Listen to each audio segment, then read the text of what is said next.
নমস্কাৰ আপুনি চাই আছে লাইভ আৱাৰ মই জয়ন্ত মাধৱ গোস্বামী লাইভ আৱাৰত আৰম্ভণিতে জনাও এটা ব্ৰেকিং নিউজ হুজাইৰ উদালি কাণ্ডত জড়িত আৰু দুজনক গ্ৰেপ্তাৰ কৰা হৈছে নিশা আৰক্ষীয়ে গ্ৰেপ্তাৰ কৰিছে ইমদাদুৰ ৰহমান আৰু নুৰ হুছেইনক সম্প্ৰতি লংকা আৰক্ষীৰ জিম্মাত ধৃত দুই আক্ৰমণকাৰী দুটাৰ ঘৰ উদালিৰ ঝাৰণী গাঁৱত বৰ্তমানলৈ আৰক্ষীৰ জালত পৰিল 26 জন আক্ৰমণকাৰী হুজাইৰ উদালি কাণ্ডত জড়িত আৰু দুই দুষ্কৃতিকাৰীক গ্ৰেপ্তাৰ কৰা হৈছে নিশা আৰক্ষীয়ে অভিযান চলাই গ্ৰেপ্তাৰ কৰিছে ইমদাদুৰ ৰহমান আৰু নুৰ হুছেইনক সম্প্ৰতি লংকা আৰক্ষীৰ জিম্মাত ধৃত দুই আক্ৰমণকাৰী দুটাৰ ঘৰ উদালিৰ ঝাৰণী গাঁৱত বৰ্তমানলৈ আৰক্ষীৰ জালত পৰিল লংকাৰ উদালি কাণ্ডৰ 26 আক্ৰমণকাৰী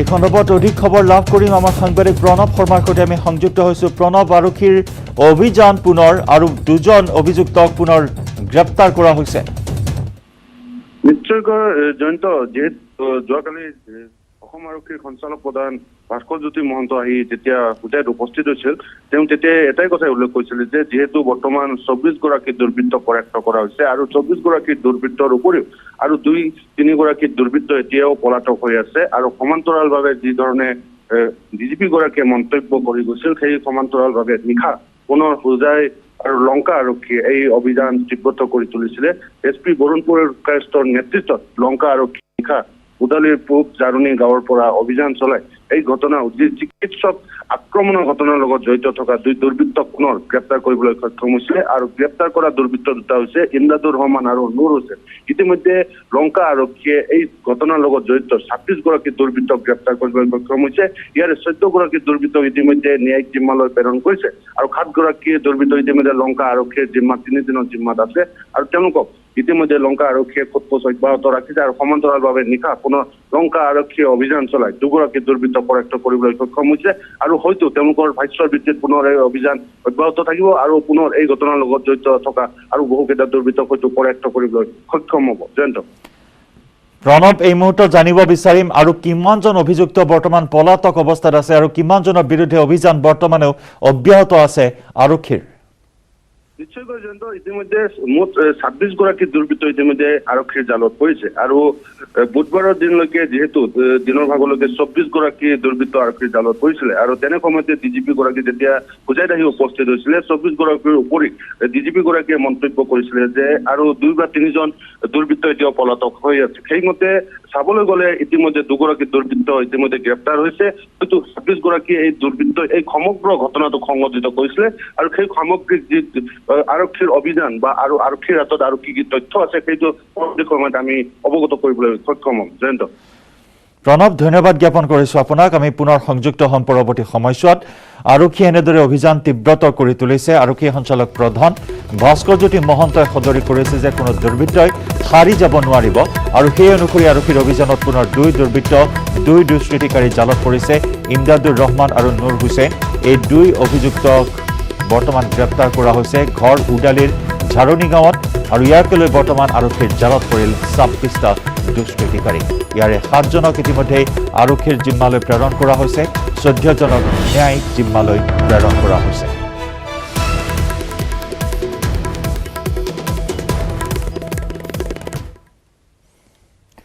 আৰু ইতিমধ্যে আমি জনাইছো হুজাইত চিকিৎসকক আক্ৰমণৰ ঘটনাত 7 অভিযুক্তক 3 দিনৰ আৰক্ষীৰ জিম্মালৈ প্ৰেৰণ কৰা হৈছে 24 অভিযুক্তৰ 8 জনক 5 দিনৰ জিম্মাত বিচাৰিছিল আৰক্ষীয়ে এজন অভিযুক্ত নাবালক হোৱাৰ বাবে এজনক জিম্মাত নিদিলে আৰক্ষীয়ে আৰু ইয়াৰ ভিতৰত আছে এগৰাকী মহিলা অভিযুক্ত হুজাইৰ শংকৰদেৱ নগৰ আদালতে আৰক্ষীৰ জিম্মালৈ প্ৰেৰণ কৰে 7 অভিযুক্তক বাকী অভিযুক্তক ন্যায়িক জিম্মালৈ প্ৰেৰণ কৰে আদালতে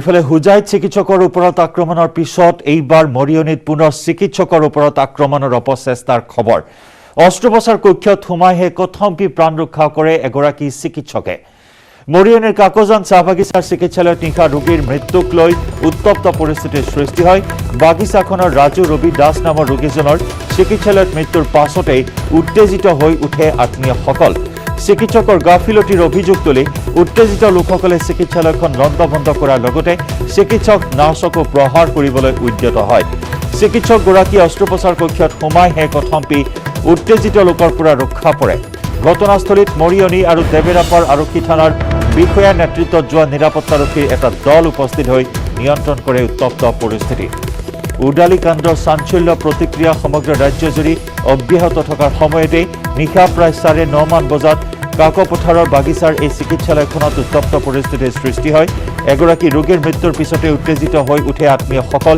আৰু তাৰ পিছতে চিকিৎসক আৰু নাৰ্ছক মাৰিবলৈ আক্ৰমণ কৰিবলৈ উদ্যত হয় কোনোমতে অস্ত্ৰোপচাৰ কক্ষত সোমাইহে প্ৰাণ ৰক্ষা কৰে চিকিৎসকগৰাকীয়ে আৰু তাৰ পিছতে চিকিৎসালয়খনত লণ্ডভণ্ড কৰে আজবাব ভাঙি চুৰমাৰ কৰে উত্তেজিত লোকসকলে আৰক্ষী ঘটনাস্থলীত উপস্থিত হৈ নিয়ন্ত্ৰণ কৰে পৰিস্থিতি বহু সময় ধৰি তীব্ৰ উত্তেজনাই বিৰাজ কৰে সমগ্ৰ অঞ্চলটোত আৰু এই ঘটনাৰ পিছতে পুনৰ প্ৰতিক্ৰিয়াৰ সৃষ্টি হৈছে যি সময়ত চিকিৎসকসকলে নিৰাপত্তা বিচাৰি ৰাজপথলৈ ওলাই আহিছে প্ৰতিবাদ সাব্যস্ত কৰিছে তেনে সময়তে এটাৰ পিছত আনটো চিকিৎসক আক্ৰমণৰ ঘটনা সংঘটিত হৈছে ৰাজ্যৰ বিভিন্ন প্ৰান্তত ঠিক 8:30 বজাত আমাৰ এজন বেমাৰী আহিলে হস্পিটেলৰ আণ্ডাৰত তেওঁ কণ্ডিশ্যনটো খুব ডিটেৰিয়েট আছিলে SpO2 লেভেল 35% আছিলে তাৰপিছত ইমিডিয়েটলি ৰেফাৰ কৰা গ'ল কিন্তু মানুহজন নাযাওঁ বুলি ক'লে ৰিলেটিভছে নিনিওঁ বুলি ক'লে সেই ক্ষেত্ৰত মই অক্সিজেন দিয়ালোঁ যথেষ্টখিনি ষ্টেবিলাইজ কৰিলোঁ পেচেণ্টটো ষ্টেবিলাইজ কৰি মই ইমিডিয়েটলি তেওঁলোকক ক'লোঁ এতিয়াতো ৰেফাৰেল কৰি দিয়া যাব এতিয়া ৰেফাৰ কৰি পঠাই দিলোঁ মই মানুহখিনি অন দ্য ৱে জাষ্ট এম্বুলেঞ্চত পঠোৱালোঁ অক্সিজেন দি কিনে তেতিয়া অন দ্য ৱে মানুহজন এক্সপায়াৰ হ'ল বুলি গম পালোঁ তো এম্বুলেঞ্চখন ফিৰি আহিলে আমাৰ বাগানত মই হস্পিটেলত ডিক্লেয়াৰ কৰিলোঁ ডেথ ডিক্লেয়াৰ কৰাৰ পাছত তেওঁলোকৰ ওচৰত থকা মানুহখিনি যথেষ্ট অলপ আঘাত পাইছে বাৰু কোনোবা ঢকুৱাৰ হ'লে সেনেকুৱা আঘাত পায় তাৰ মাজতে দুজন মানে অলপ ভেণ্ডেলিজিম কৰিলে আমাৰ হস্পিটেলৰ দৰ্জাৰ গ্লাছ টাছ অলপ ভাঙিলে সেই ক্ষেত্ৰত আমাৰ বাগানৰ ফালৰ পৰা আমাৰ ইউনিয়ন আছে আমাৰ আচ্ছা আছে আমাৰ মৰিয়নিৰ OC ছাৰ আছিলে তেওঁ আহিলে যথেষ্ট ছাপোৰ্ট কৰিলে চিটুৱেশ্যনটো মানে বাঢ়িব নিদিলে কণ্ট্ৰলত হ'ল যথেষ্ট মানুহখিনিক বুজোৱা গ'ল ভৱিষ্যতলৈ যে এনেকুৱা নহয় আৰু সেইটো বিচাৰিছোঁ আৰু এই হুজাই কাণ্ডক লৈ প্ৰতিক্ৰিয়া প্ৰকাশ চিকিৎসক দীপ্তি ৰেখা শৰ্মাৰ আমাক মানুহৰ দৰে জীয়াই থাকিবলৈ দিয়ক আমাক ভগৱান বুলি নাভাবিব হুজাইৰ উদালিত চিকিৎসক সেউজ কুমাৰ সেনাপতিক আক্ৰমণৰ পিছতে এইদৰে প্ৰতিক্ৰিয়া প্ৰকাশ কৰে চিকিৎসক ডক্টৰ দীপ্তি ৰেখা শৰ্মা মই ডক্টৰ দীপ্তি ৰেখা শৰ্মা পাণ্ডু FOU হস্পিটেলত কৰ্মৰত আপোনালোক সকলোলৈ আজি এটা আপিল ৰাখিবলৈ ওলাইছোঁ ডাক্তৰ নাইবা মেডিকেল ষ্টাফ আপোনালোকে তেওঁলোকক ভগৱান ৰূপে জ্ঞান কৰে কিন্তু মই আজি ক'ব বিচাৰিছোঁ আপোনালোকে ভগৱান বুলি জ্ঞান নকৰিব আমাকো মানুহৰ দৰে জীয়াই থাকিবলৈ দিয়ক আমিও মানুহ আমি আপোনালোকৰ সেৱাৰ অৰ্থে আছোঁ ইয়াতে হস্পিটেলত দিন ৰাতি এক কৰি ডাক্তৰসকল বা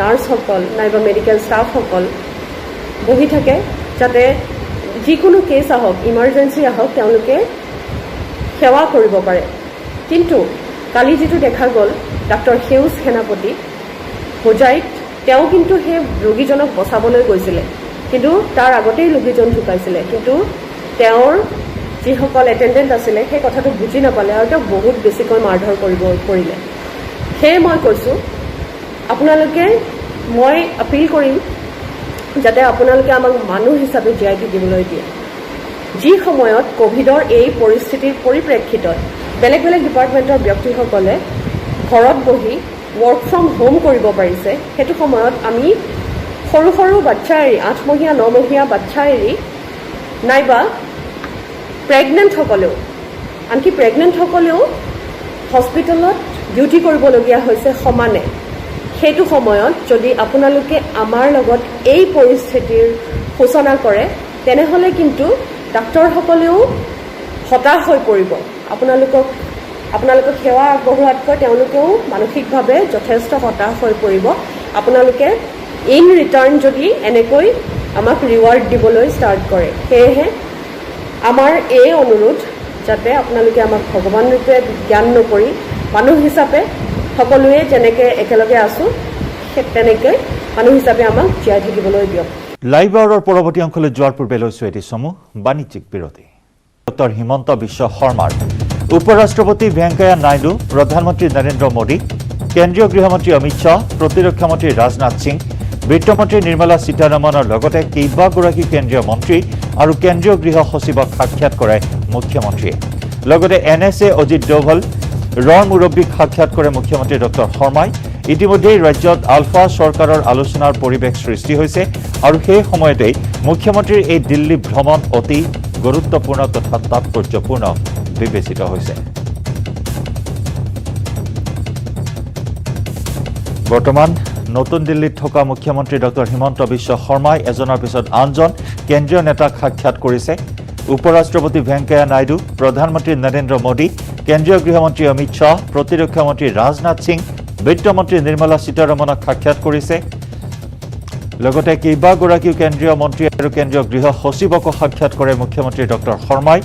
ইয়াৰ উপৰিও NSA অজিত ডোভাল, ৰৰ মুৰব্বীক সাক্ষাৎ কৰে।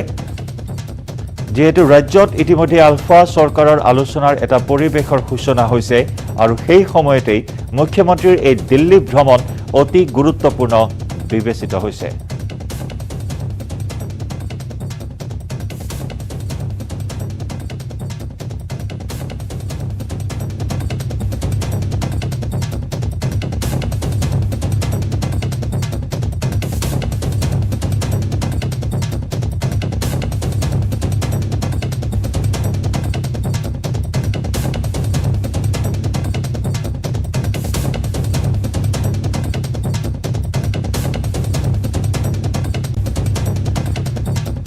আমাৰ দিল্লীৰ বিৰোধী পাৰ্থজ্যোতি বৰাৰ সৈতে আমি এই মুহূৰ্তত সংযুক্ত হৈছোঁ। পাৰ্থ, অধিক তাৎপৰ্যপূৰ্ণ বিবেচিত হৈছে মুখ্যমন্ত্ৰীৰ দায়িত্ব গ্ৰহণ কৰাৰ পিছত প্ৰথমবাৰ দিল্লী ভ্ৰমণ কৰা মুখ্যমন্ত্ৰী ডক্টৰ হিমন্ত বিশ্ব শৰ্মাই প্ৰধানমন্ত্ৰীৰ পৰা আৰম্ভ কৰি NSA অজিত ডোভালক সাক্ষাৎ কৰি গৈছে। যিহেতু অসমত বৰ্তমান আলফা স্বাধীন আৰু কেন্দ্ৰীয় চৰকাৰৰ মাজত শান্তি আলোচনাৰ এটা প্ৰক্ৰিয়া আৰম্ভ হৈছে, তেনেস্থলত এই ভ্ৰমণসূচী যথেষ্ট তাৎপৰ্যপূৰ্ণ বিবেচিত হৈছে। ঠিকেই, এই ভ্ৰমণ যথেষ্ট তাৎপৰ্যপূৰ্ণ বহুকেইটা কথা, বহুকেইটা পইণ্টত। মুখ্যমন্ত্ৰী হোৱাৰ পিছত হিমন্ত বিশ্ব শৰ্মাৰ এইটো প্ৰথমটো দিল্লীৰ ভ্ৰমণ আৰু 5 দিনীয়া ভ্ৰমণ। আজি বা কালিলৈ তেওঁ ভ্ৰমণ সমাপ্ত হ'ব।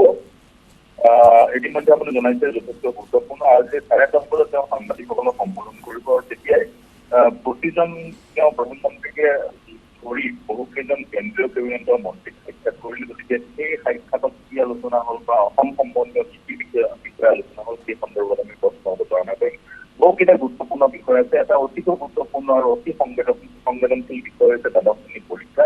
ইতিমধ্যে CBSE পৰীক্ষা বাতিল কৰিছে। CBSE সমান্তৰালকৈ ৰাজস্থান, মহাৰাষ্ট্ৰ, হাৰিয়ানা, গোৱা, উত্তৰাখণ্ড আৰু মধ্যপ্ৰদেশে নিজৰ ৰাজ্যিক বৰ্ডৰ সেই বৰ্ডৰ যি পৰীক্ষা সেয়া বাতিল কৰিছিল। অসমৰ বেলেগে কিন্তু অসমৰ শিক্ষামন্ত্ৰীয়ে পৰীক্ষা পতাৰত উপকতা কৰিছে। গতিকে তেনে ক্ষেত্ৰত মুখ্যমন্ত্ৰীগৰাকীয়ে কি মত পোষণ কৰে সেই সন্দৰ্ভত আমি তেওঁৰ সৈতে তেওঁক প্ৰশ্ন কৰিম। আৰু আপুনি ইতিমধ্যে জনাইছে মুখ্যমন্ত্ৰীয়ে সাক্ষাৎ কৰিছিল ৰাষ্ট্ৰীয় নিৰাপত্তা উপদেষ্টা অজিত ডোভালক, তেওঁ সাক্ষাৎ কৰিছিল কেন্দ্ৰীয় চোৰাংচোৱা সংস্থা ৰৰ মুৰব্বীক, তেওঁ সাক্ষাৎ কৰিছিল কেন্দ্ৰীয় গৃহ সচিবক। গতিকে সেই সাক্ষাৎবোৰৰ পৰা এটা ইংগিত আমি পাইছো বা ইংগিত পোৱা যায় যে এই সাক্ষাৎবোৰত জনদিগতে যি আলোচনা, সেই আলোচনা অসমৰ শান্তি প্ৰক্ৰিয়াৰ ওপৰত, অসমৰ নিৰাপত্তাৰ দিশটোৰ ওপৰতে কৰিছিল। গতিকে তেনে ক্ষেত্ৰত আলফা স্বাধীনৰ সৈতে আলোচনা আৰম্ভ কৰাৰ যি পোষকতা মুখ্যমন্ত্ৰীগৰাকীয়ে কৰিছিল, সেই সন্দৰ্ভত আলোচনা এই তিনিজন ব্যক্তিৰ সৈতে হ'ব পাৰে। আৰু এটা গুৰুত্বপূৰ্ণ কথা ইতিমধ্যে তেওঁ সদৰি কৰিছে এখন ৰাষ্ট্ৰীয় সংবাদ পত্ৰত। আজিৰ যি সংস্কৰণ, সেই সংস্কৰণত বিশেষকৈ যি কেবিনেট বৈঠক অনুষ্ঠিত হ'ব, সেই কেবিনেট বৈঠকত অসমৰ যি কেবিনেট বৈঠক মুখ্যমন্ত্ৰী ৰাজনাথত অনুষ্ঠিত হ'ব হিমন্ত বিশ্ব শৰ্মাৰ আগত। সেই কেবিনেট বৈঠকত এটা 0 আৱাৰ থাকিব। সেই 0 আৱাৰত কি হ'ব, মন্ত্ৰীসকলে MLA সকলৰ পৰা, বিধায়কসকলৰ পৰা বিভিন্ন সমষ্টি বা চৰকাৰৰ কাম কাজৰ যিসমূহ নিগেটিভ ফিডবেক, ৰাইজে যিসমূহ বেয়া পাইছে, সেইবোৰ কথা সংগ্ৰহ কৰিব। সংগ্ৰহ কৰি এজন জ্যেষ্ঠ মন্ত্ৰীক কেবিনেটৰ MLA পৰা প্ৰতিজন মন্ত্ৰীয়ে সংগ্ৰহ কৰি সেই ডাইৰেক্ট প্ৰতিবেদন বনাই প্ৰস্তুত কৰি সেই প্ৰতিবেদন জ্যেষ্ঠ মন্ত্ৰীক প্ৰদান কৰিব। আৰু সেই জ্যেষ্ঠ মন্ত্ৰীগৰাকীয়ে কেবিনেট মিটিঙতে 0 আৱাৰৰ সময়ত সেইখিনি মুখ্যমন্ত্ৰীক অৱগত কৰিব। এই নতুন পদ্ধতি আৰম্ভ হ'ব কেবিনেটৰ বৈঠকত। আৰু এই পদ্ধতি আৰম্ভ হৈছে মুখ্যমন্ত্ৰীয়ে জনোৱা মতে প্ৰধানমন্ত্ৰী নৰেন্দ্ৰ মোদীৰ পৰামৰ্শত মুখ্যমন্ত্ৰী হিমন্ত বিশ্ব শৰ্মাই এই পদ্ধতি অসমত আৰম্ভ কৰিছে। আৰু বহুকেইটা বিষয় আছে অসমত ডক্টৰৰ ওপৰত যি দুষ্কৃতিকাৰীয়ে নিৰ্যাতন চলালে, সেই সন্দৰ্ভত আমি প্ৰশ্ন অৱতাৰণা কৰিম। পদক্ষেপ গ্ৰহণ কৰিব যাতে এনেধৰণৰ কথা পুনৰাবৃত্তি নহয়। আৰু ভেকচিনেশ্যন এটা গুৰুত্বপূৰ্ণ বিষয়। সন্দৰ্ভত কেন্দ্ৰীয় কেবিনেটৰ মন্ত্ৰীসকলে কি আলোচনা কৰিলে ইয়াৰ গুৰুত্বপূৰ্ণ এই প্ৰশ্ন কৰিছে। ধন্যবাদ পাৰ্থ, ধন্যবাদ জনাইছোঁ আপোনাক।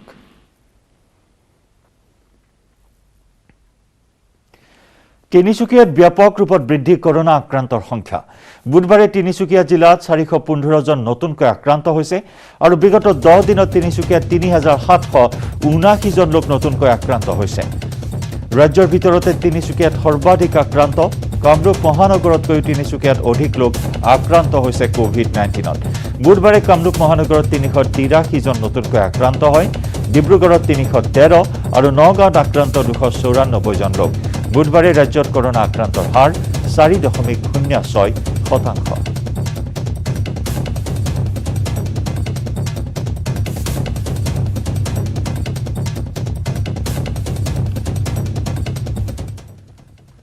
আৰু ইফালে অসমত একেদিনাই কৰোনাত মৃত্যু 61 জন লোকৰ। নতুনকৈ কৰোনাত আক্ৰান্ত 4178 জন লোক। ইয়াৰে কামৰূপ মহানগৰত আক্ৰান্ত 383 জন। ৰাজ্যত আক্ৰান্তৰ হাৰ 4.06% আৰু কৰোনাত আৰোগ্যৰ হাৰ 86.7%।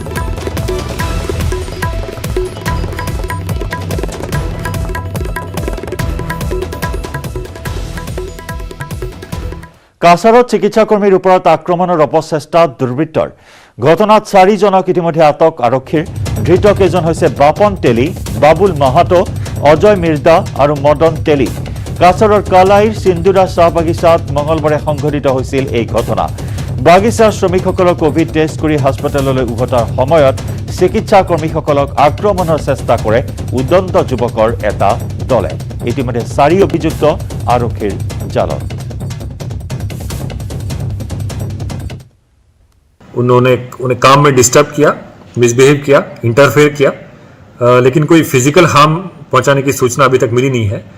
जैसे ही उन्हें सूचना मिली इस मामले की, आईसी कलायन पीपी उन्होंने तुरंत उसको रिस्पॉन्ड करते हुए जो डॉक्टर भौमिक उनसे जो एफआईआर मिली उसके जो 4 लोगों के जिसमें नाम थे वो 4 ही एफआईआर नेम अक्यूज को इमीडिएटली अरेस्ट किया गया और आज उन्हें कोर्ट में फॉरवर्ड किया गया। इस मामले में एक एफआईआर हमने दर्ज किया है, कचार पुलिस ने दर्ज किया है काटीगोरा थाना में सेक्शन 341, 353 और 34 आईपीसी तथा section 51 of disaster management act और section 4 of Assam medical services persons and medicare services institutions act के तहत केस रजिस्टर हुआ है। মণিপুৰত ব্লেক ফাংগাছত প্ৰথমজন লোকৰ মৃত্যু। এখন ব্যক্তিগত হাস্পতালত মৃত্যু হয় পশ্চিম ইম্ফলৰ 46 বছৰীয়া লোকজনৰ। ৰাজ্যখনত একেখন জিলাৰ 2জনৰ দেহত ধৰা পৰিছে ব্লেক ফাংগাছ। ৰিমছ হাস্পতালত চিকিৎসাধীন হৈ আছে 49 বছৰীয়া আনজন লোক। এয়া মণিপুৰত প্ৰথমটো ব্লেক ফাংগাছত মৃত্যুৰ খবৰ। ব্লেক ফাংগাছৰ চিকাৰ হৈ মৃত্যুমুখত পৰে এজন লোক। এখন ব্যক্তিগত হাস্পতালত মৃত্যু হয় পশ্চিম ইম্ফলৰ 46 বছৰীয়া লোকজনৰ। ৰাজ্যখনৰ একেখন জিলাৰ 2জনৰ দেহত ধৰা পৰিছে ব্লেক ফাংগাছ।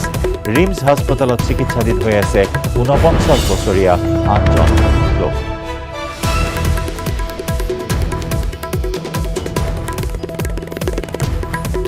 কৰিমগঞ্জত অব্যাহত বন বিভাগৰ উচ্ছেদ অভিযান। এটা দিনতে উচ্ছেদ অভিযান চলাই সংৰক্ষিত বনাঞ্চলত বেদখলকাৰীৰ 28টাকৈ ঘৰ ধ্বংস কৰিলে। লগতে 60 হেক্টৰ ভূমি দখলমুক্ত কৰিলে বন বিভাগে। যোৱা এসপ্তাহ ধৰি কৰিমগঞ্জ জিলাত বন বিভাগে চলাই আছে সংৰক্ষিত বনাঞ্চলত অবৈধ দখলকাৰীৰ বিৰুদ্ধে অভিযান। বুধবাৰে কৰিমগঞ্জৰ জিলা বন বিষয়াৰ নেতৃত্বত পথাৰকান্দি সমষ্টিৰ লোৱাইৰপুৱা ব্ৰেঞ্জৰ লংগাই ফৰেষ্ট বিট অঞ্চলৰ চলামনা আৰু বাজাৰঘাটত জেচিবিৰে উচ্ছেদ অভিযান চলায় বন বিভাগে। এই অভিযানত সন্দেহযুক্ত নাগৰিকে বেদখল কৰি বনোৱা 28টাকৈ ঘৰ ধ্বংস কৰাৰ লগতে 60 হেক্টৰ বন ভূমি মুক্ত কৰে।